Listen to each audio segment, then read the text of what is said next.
I never thought I would be the kind of daughter who turned her back on her own father. Blood is supposed to be thicker than water, or so people like to remind me, as though repeating the phrase will erase years of hurt. But the truth is, blood can turn toxic too. When my brother called me last month, his voice carried a mix of urgency and weariness. "You need to come. Dad wants to see you. He wants to explain." I laughed bitterly into the phone. "Explain what, Alex?" "The lies. The nights he disappeared without a word. The way he betrayed Mom and us." There was a pause. I could almost hear him pressing his fingers to the bridge of his nose, the way he always did when frustrated. "You don't understand. It wasn't what we thought. He had his reasons." Reasons. That word tasted sour in my mouth. For years, I had begged for reasons, pleaded for honesty, but all I got was silence. Silence and the sound of doors slamming, of whispered phone calls, of my mother crying in the next room.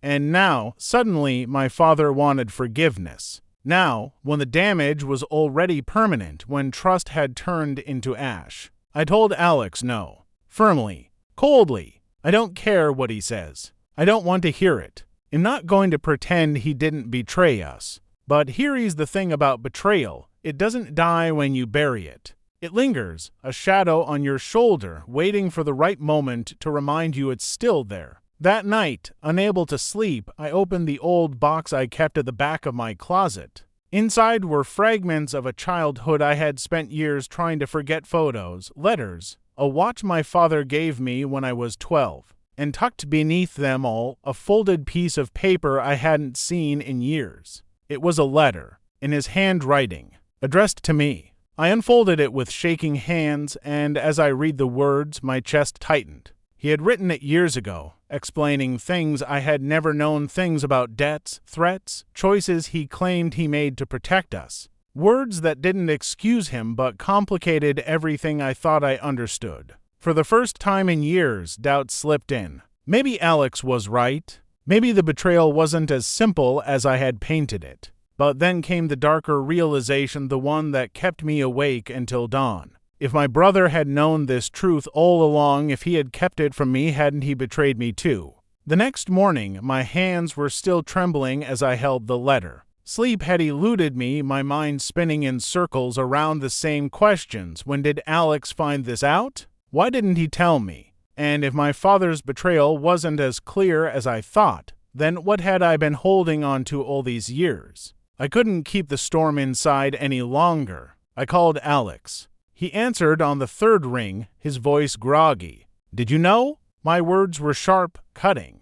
"Did you know about the letter?" There was silence on the other end, and that silence was louder than any admission. "Alex," I snapped. "Answer me." Finally, he exhaled.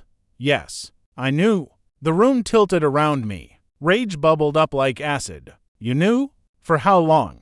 Since before you left for college," he admitted, his tone low, heavy with guilt. "Dad showed me. He swore me to secrecy. He said he'd give you time, that you weren't ready to know." I pressed my palm to my forehead, trying to stop the pounding in my skull. "So you both decided what I could and couldn't handle. You both thought I wasn't strong enough." "No," he said quickly. "I thought I was protecting you.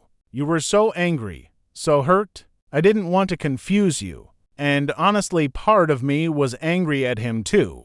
I thought if I kept it quiet, maybe you'd never have to deal with him again. But you changed your mind." "Yes." His voice cracked. "Because Hayes' sick. He doesn't have much time left. He wants to die with some kind of peace. I thought if you saw the whole truth, maybe you'd forgive him." My grip on the phone tightened until my knuckles turned white. "Peace for him? What about me, Alex? What about the years I spent hating him, resenting him, breaking into pieces because of what he did? You let me live in that pain while you held on to the truth. I thought I was protecting you," he repeated, but his words sounded hollow now. For a long moment, neither of us spoke. My chest felt tight, my breath shallow. Finally, I whispered, "You betrayed me too." The silence that followed was different this time. It was wounded, heavy, the kind of silence that swallows everything in its path. When we finally hung up, I collapsed onto the bed, the letter clutched against my chest.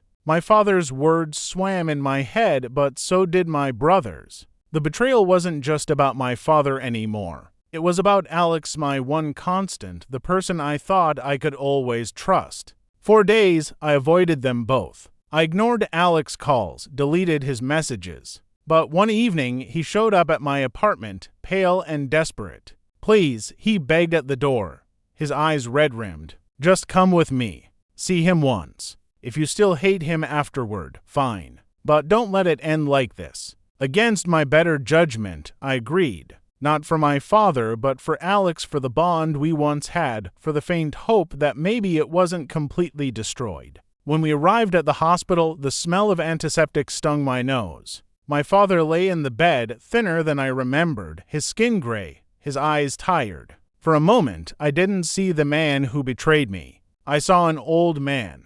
Fragile, human. He looked at me, his lips trembling into a weak smile. You came. I stayed at the foot of the bed, my arms crossed, only to hear the truth from you. All of it. No more secrets. And so he told me about the debts, the threats, the choices he made to shield us. But as he spoke, another layer of betrayal unfolded. The woman he had left us for hadn't been a lover at all, as I had always believed. She had been someone tied to the danger he was trying to escape, someone who held leverage over him. The story was messy, complicated, full of gray areas. And as I listened, I realized two things at once. My father wasn't the monster I had made him out to be. But he also wasn't innocent. And maybe that was the cruelest betrayal of all, that my childhood had been shattered not by a villain, but by a flawed man who made desperate choices. When the story ended, he reached for my hand. I didn't take it.